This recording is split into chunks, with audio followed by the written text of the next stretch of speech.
رفع یدین ہم بھی کرتے ہیں، ایسے کیا اور ہاتھ باندھ لیے بس، لیکن تیرا سوال یہ ہے کہ جب رکوع میں جاؤ تب بھی کرو، رکوع سے اٹھے تب بھی کرو۔ میں نے کہا میں تجھے بخاری سے حدیث دکھاؤں گا اور مسلم سے، دو کتابوں کے حوالے، ویسے نسائی، ابن ماجہ، ابو داود، مسند احمد و دیگر کتب سب میں ہے، لیکن میں نے کہا سیاستہ سامنے 6 کتابیں رکھی ہیں، میں اینا نو ماننا، بغیرتا تو نہیں مانتا ہے۔ میں کہتا ہوں اگر حلالی ہے تو کھول ان کتابوں کے اندر، جیسے شروع میں رفع یدین ہے اسی طرح رکوع کے بارے میں بھی ہے، اسی طرح فرمایا جب نبی پاک سجدہ کے لیے جاتے تھے تب بھی رفع یدین کرتے تھے، جب سجدہ سے اٹھتے تھے تب بھی رفع یدین کرتے تھے۔ جا میرا چیلنج ہے، بتا یہ حدیث میں ہے کہ نہیں ہے، اور جھوٹے غدار اور جاہل بتا یہ ہے کہ نہیں ہے۔ اور وہاں کہتے نہیں یہ ہے تو صحیح، حدیث میں تو ہے، منسوخ ہو گیا ہے، تو میں کہ پھر تو بخاری علی حدیث نماز پڑھتا پہ ہے او جاہلا، سجدے کے وقت بھی رفع یدین ہے، میں حدیث دکھاؤں گا یار، مسلم میں بھی ہے بھائی، باقی ساری کتب میں تو ہے ہی ہے، تو کیا مسئلہ ہے کہ رکوع کے وقت رفع یدین کو لے کر طوفان کھڑا کر دیا جائے؟ رفع یدین پہلے تو یہ بتانا۔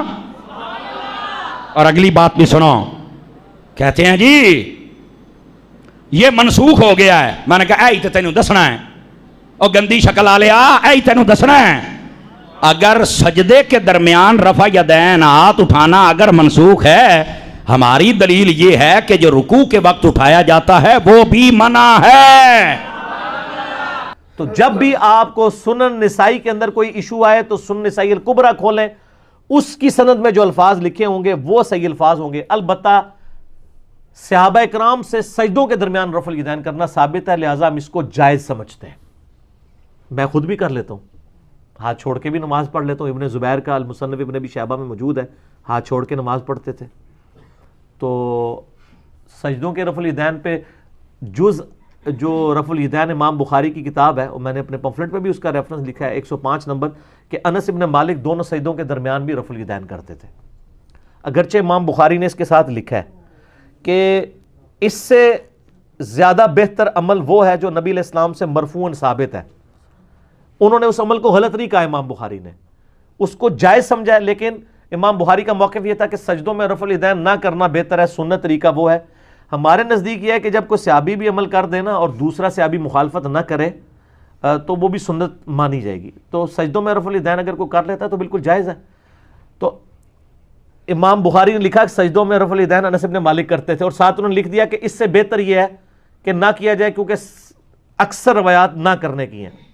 اس سے امام بخاری نے کیا رزلٹ نکالا کہ یہ سجدوں کے درمیان کا رفع الیدین ہے، لیکن ہمارے اہل سنت نے مطلب نا یہ حدیث ہضم نہیں ہوتی تھی، تو انہوں نے اس حدیث کے ساتھ انجینئرنگ کرنی شروع کر دی، جس میں میرے استاد شیخ زبیر علی زئی صاحب رحمہ اللہ تعالی، اللہ ان کی یہ غلطی بھی معاف کرے، باقی غلطیاں بھی وہ بھی شامل ہیں۔ انہوں نے اس کے ساتھ فٹ نوٹ پتہ کیا لکھا کہ یہ سجدوں کے درمیان والا رفع الیدین نہیں ہے، بلکہ یہ 2 رکعتوں کے بعد والا رفع الیدین ہے۔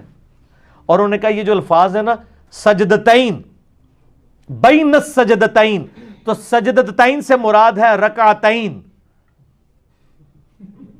اچھا یہ بات ٹھیک ہے، سجدتین سے مراد رکعتین بھی ہو جاتا ہے، لیکن وہ اپنے اسلوب میں، وہ کیسے؟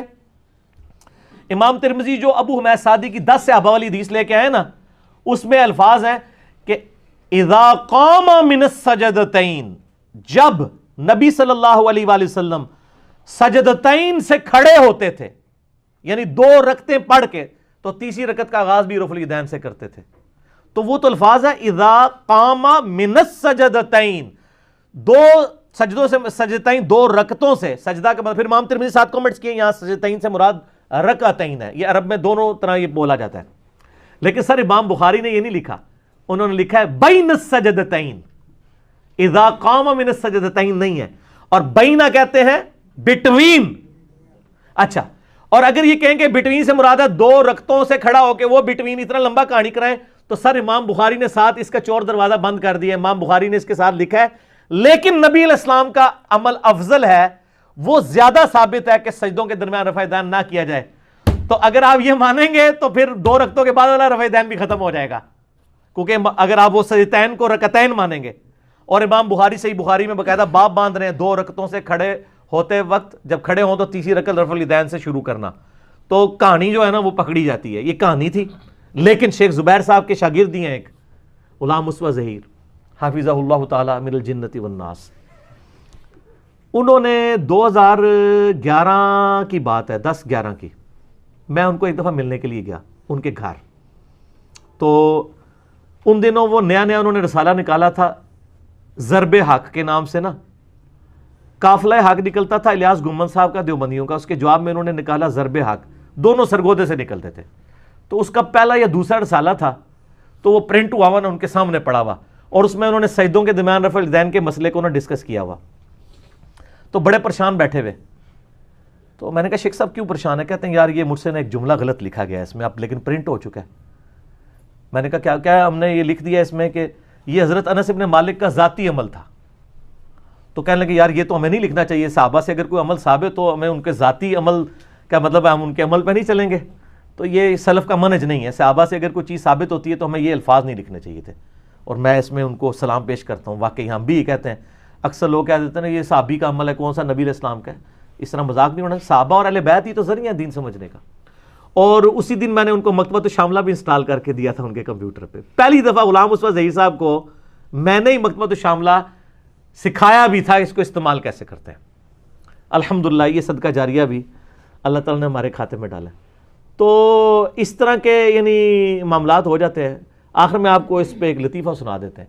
ہمارے یہاں پہ ایک بھائی ہیں جیلم شہر میں نا, تو جب 2008 میں نے نیا دعوت کا کام شروع کیا نا, تو وہ ایک دفعہ عثمان بھائی ان کو میرے پاس لے آئے. ان دنوں میں گھر میں ہی درس کرتا تھا مغرب سے عشاء, اور رمضان میں ہم جو 5-7 بندے ہوتے تھے ان کو افطاری بھی دے دیتے تھے.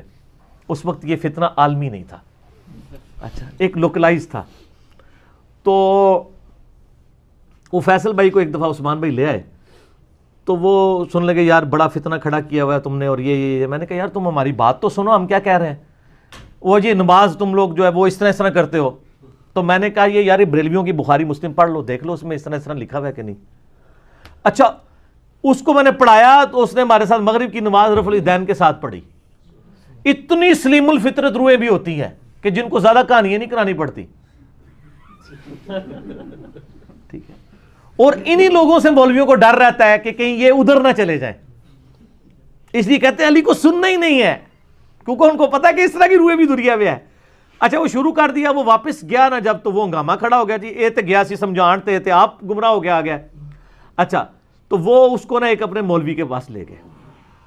اس مولوی کے پاس لے گئے تو اس مطلب صاحب تو والا مولوی سی ہو, ٹھیک ہے, نہ لینے کی ضرورت نہیں. وہ مولوی کے پاس لے گئے نا, تو مولوی بھی پتہ نا, میں اس لیے کہتا ہوں کہ بیوقوف دشمن جو ہے نا وہ عقل مند دوست سے بھی زیادہ بہتر ہوتا ہے. اس نے سے آگے کہانی کرا دی. اس نے کہا کہ جی اچھا تسی سجدے رفع الیدین کر دیو. تو اس نے کہا نہیں سجدے میں تو نہیں کرتے. تو اس نے کہا یہ تو سجدوں میں بھی ثابت ہے, تو تسی سجدے بھی کریا کرو. اس نے کہا اچھا اگر ثابت ہے تو میں تو باہر کراں گا, من دسو تسی کہہ رہے ہو ثابت ہے تو تسی کیوں نہیں کرتے. ہم جب نماز شروع کرتے ہیں رفع الیدین نہیں کرتے. اللہ کی قسم میں تو کرتا ہوں, میں تو کرتا ہوں تکبیر و حد تسلیم, میں تو کرتا ہوں تحلیل و حد تسلیم, تکبیر و حد تحریم. حدیث پہ کس نے کہا نہیں کرتا؟ آپ رکوع کی نہیں کرتے جو حدیثوں میں کئی جگہ لکھا ہوا ہے. یعنی کہ ایک منٹ ذرا رکنا, 1 منٹ. آپ سجدوں کی رفع الیدین نہیں کرتے جو حدیثوں میں کئی جگہ لکھا ہوا ہے, وہ کیوں نہیں کرتا؟ اس نے تو کہانی کرائی کہ میں سجدوں کا کہہ کے اس سے باقی بھی چھڑواؤں گا. اس نے اس کو اور طرح لے لیا کہ یار یہ تو تم خود کہہ رہے ہو کہ سجدوں میں بھی ثابت ہے, اور میرا سجدوں میں نہ کرنا تمہیں برا لگ رہا ہے جبکہ میں باقی کر رہا ہوں. تم تو ایک بھی نہیں کر رہے سوائے پہلے کے, تو تم کیوں نہیں کرتے؟ وہ سر پکڑ کے بیٹھ گیا. سر یہ ہوتی ہے معاملات پھر مس ہینڈل ہو جاتے ہیں. خود ان سے نا وہ جیسے کہتے ہیں نا نشے میں بعض اوقات سچ نکل جاتا ہے, تو بعض اوقات اس طرح ان کو جب اس وقت خمار چڑھا ہوتا ہے نا, ان سے بھی غلط چیزیں مس ہینڈل ہو جاتی ہیں, اور وہ اللہ تعالیٰ کی طرف سے لوگوں کی ہدایت کا سبب بن جاتی ہیں. کیونکہ انشاءاللہ تعالیٰ ہر جگہ یہ دعوت پہنچنی ہے. کون سی؟ کہ نہ میں وہابی نہ میں بابی, میں ہوں مسلم علمی کتابی. ٹھیک ہے جی, اللہ تعالیٰ سے دعا ہے جو حق بات میں نے کہی اللہ تعالیٰ ہمارے دلوں میں راسخ فرمائے.